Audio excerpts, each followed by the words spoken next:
O tema: a questão judaica, Jesus Cristo e os judeus. Revisão global. O sermão do profeta de Deus, Yosef Shmuel, Israel. A terceira parte. Ao chegar do século IV, com o crescimento e a influência de Jesus entre os gentios, a Igreja começou a absorver a cultura do paganismo e várias representações falsas, e a legitimar essas falsas opiniões. Tudo judeu foi oficialmente riscado, e além disso, várias linhas foram legitimadas no Concílio de Niceia. Vou dizer-vos algumas linhas mais importantes.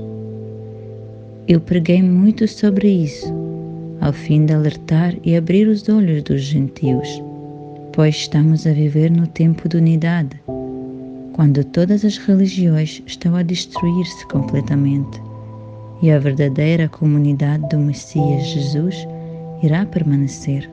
Portanto, duas linhas foram legitimadas.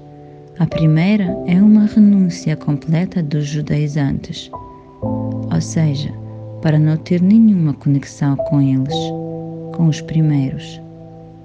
Afinal, estava claro que não podiam comandar o que os pagãos procuravam.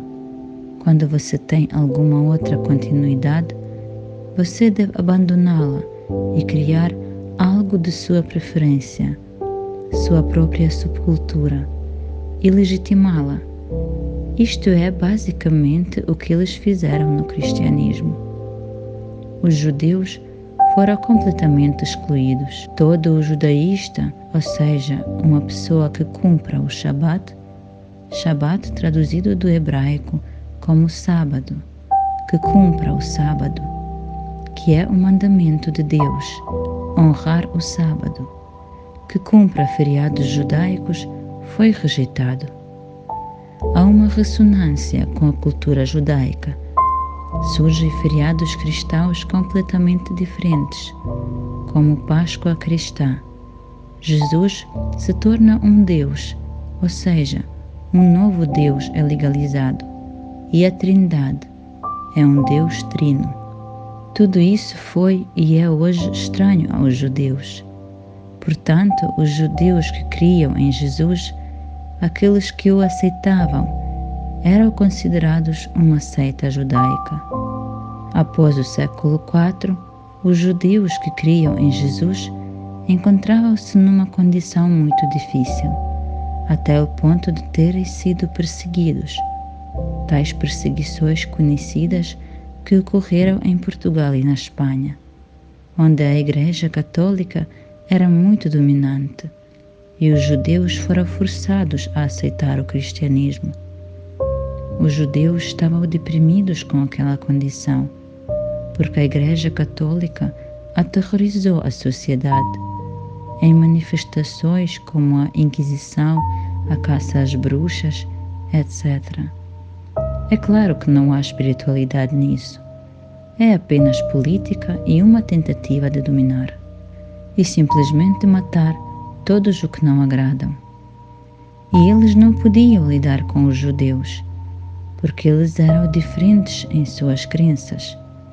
Constantemente tentavam impor o cristianismo aos judeus, e aqueles judeus que adotaram o cristianismo tornaram-se traidores do povo judeu.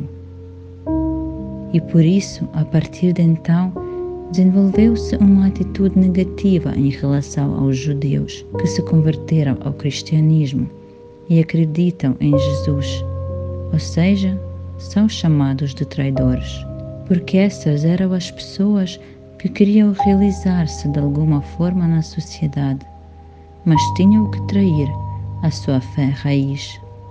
Ou seja, eles devem, como dizem, cuspir para a lei de Moisés. Eles devem desafiadoramente comer carne de porco e não cumprir o sábado. Devem ser vigiados. Ou seja, tudo aconteceu com muita barbaridade. Isso tudo é história para entender a posição do povo judeu na época e agora. É claro que o cristianismo desempenhou um grande papel na aversão dos judeus ao cristianismo. Obviamente, no início, a autoridade do povo judeu rejeita Jesus, mas uma pequena parte do povo aceita Jesus e essas pessoas são o fundamento, a comunidade do Messias. Esses são os apóstolos. Mas tudo o que é judeu é arriscado no cristianismo. E desde então, o próprio Jesus tornou-se não judeu. E quando os judeus são instruídos, você precisa acreditar que Jesus é estranho para eles. É algum tipo de Deus pagão estrangeiro. Não há nada de judeu nele. E é claro, era difícil para eles reconhecerem o Messias nativo em Jesus e não deveriam aceitá-lo de outra pessoa. Segundo a profecia, os judeus devem adorar apenas o Deus único. E todo o judeu sabe, adore apenas um Jeová. Jeová, o nome de Deus, e apenas a Ele sirva, e você não terá outros deuses. Ama o Deus com todo o seu coração. O primeiro mandamento dos 10 mandamentos que Deus deu a Moisés e através dele ao seu povo. Este é o primeiro mandamento mais importante e, consequentemente, Jesus não é um Deus. E um judeu de verdade que entende a Torá, ele nunca adorará outro Deus e nunca aceitará todas essas ideias falsas cristãs. Mas os tempos mudaram. Já há cerca de 100 anos, o ministério messiânico começou a reviver. Este é um renascimento espiritual paralelo ao movimento sionista, o surgimento do Estado judeu. Isto é, a evidência que Deus voltou a pôr os seus olhos para restaurar a Israel. O povo judeu sofreu o castigo mais severo, a perseguição por milénios, o Holocausto, tentativas de destruir todo o povo judeu. E Deus disse: basta. E agora a graça de Deus para o povo judeu flui. Israel está a ser restaurada, é a terra prometida.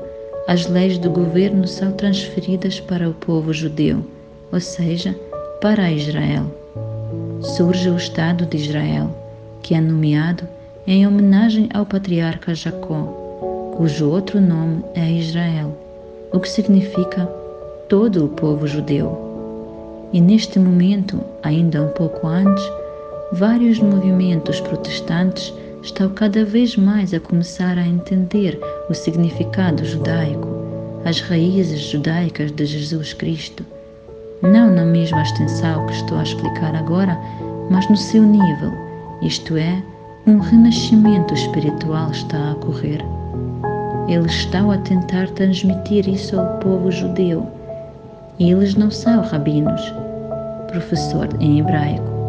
É claro, eles são principalmente pessoas comuns, judeus assimilados, longe do seu judaísmo, que chegaram ao cristianismo, mas com a sua essência judaica.